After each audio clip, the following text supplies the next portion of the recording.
ওই দিন রাস্তায় দিয়ে সুইজাল আনছিলাম, আজকে গরুর মাংস দিয়ে সুইজাল রান্না করবো। এটাই হচ্ছে আজকে দুপুরের রান্না। এই প্রথমবার রাঁধতে আসি সুইজাল দিয়ে গরুর মাংস। এর স্বাদ কেমন লাগে জানা নাই, তো আজকে রাঁধতে খাই দেখবো যে সুইজাল দিয়ে গরুর মাংস কেমন মজা লাগে। আসসালামু আলাইকুম, সবাই কেমন আছেন? আশা করি সবাই ভালো আছেন। মইও ভালো আছি আল্লাহর রহমতে, আপনাকে দোয়ায়। ওই দিন হয়েছে মাই একটু অসুস্থ ছিল, তো ওরা লয়ে গেলাম একটু হাসপাতালে। পরে ডাক্তার দেয়, আওয়ার সময় আবার দেখি রাস্তায় সুইজাল বেচতে আছে। পরে মনে পড়লো যে মোবাইলে দেখি অনেক ভিডিওতে সুইজাল দিয়ে গরুর মাংস রান্না করে খায় সবাই, অনেক মজা। তো মোর কোনো সময় খাওয়া হয় না, তো কই লই যাই রান্না দেখ মানে কেমন মজা লাগে। তো ওই জায়গায় দাঁড়াইয়ে পরে কিনে লই এলাম 100 টাকার সুইজাল।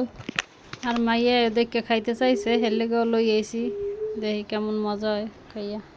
এই তো এই জায়গায় 1 কেজি গরুর মাংস হইয়ে ভালো করে ধুয়ে লইছি। পরে মশলা টশলা যা লাগে সব দিয়ে দিছি, আদা বাটা, রসুন বাটা, জিরা বাটা, পেঁয়াজ, মরিচ, হলুদ, লবণ, তেল যা লাগে সব দিয়ে টিয়ে মাহাইয়ে পরে চুলায় বয় দিলাম। এরপর সুইজাল কাটতে লইছি। সুইজাল 1 কেজি গরুর মাংসে কতটুক লাগে মুই জানি না, তো কেমনে কাটা লাগে, চিকন চিকন না মোটা মোটা লাগে মোর জানা নাই।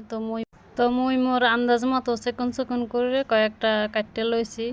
তো এই দিয়ে দেবো মাংসের মধ্যে। এই যে মধ্যে মোর পোলায় হয়েছে মোরে হেল্প করতে, এই যে চামচ দিয়ে লাড়তে আছে, আগুই দিতে আছে কাম মোরে।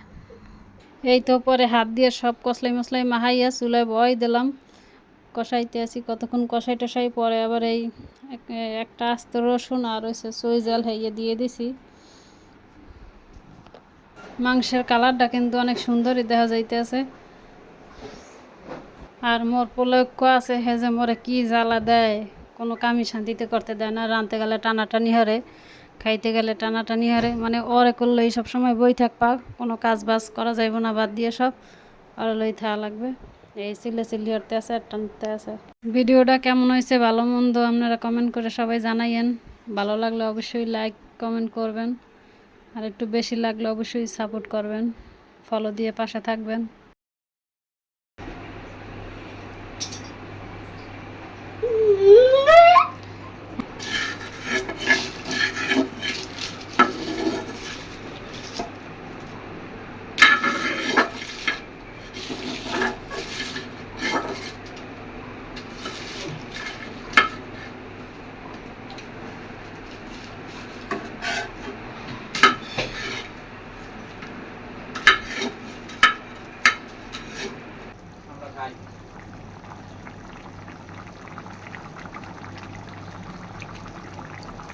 কার দার বাদাম